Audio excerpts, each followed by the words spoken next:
First మూవీతోనే craze తెచ్చుకున్న heroines అరుదుగా ఉంటారు. అలాంటి హీరోయిన్లలో కృతి శెట్టి ఒకరు.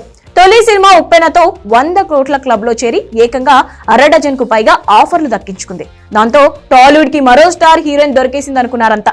కానీ ఆ అరడజన్ సినిమాలో 1-2 సినిమాలు పర్వాలేదనిపిస్తే మిగతావన్నీ ఫెయిల్ అయ్యాయి. ఇక బేబమ్మ పని అయిపోయిందనే రూమర్స్ వినిపించాయి. అయితే తెలుగులో సినిమాలు లేకపోయినా తమిళం, మలయాళంలో మాత్రం దుమ్ము రేపుతోంది ఈ కన్నడ కస్తూరి. క్యూట్ బ్యూటీ కృతి శెట్టి ఈ ఏడాది ఏకంగా 5 సినిమాలను విడుదలకు ముస్తాబు చేస్తోంది.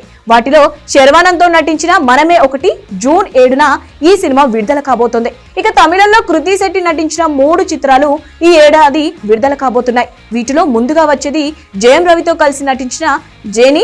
సోషియో ఫ్యాంటసీ బ్యాక్ డ్రాప్ లో ఈ సినిమా తెరకెక్కుతోంది. ఈ చిత్రం ఆగస్ట్ లో ఆడియన్స్ ముందుకు రాబోతోంది. ఆ తర్వాత love today fame Pradeep Ranganath తో LIC సినిమాలో నటిస్తోంది. ఈ సినిమా అక్టోబర్ లో విడుదల తేదీ ఖరారు చేసుకుంది.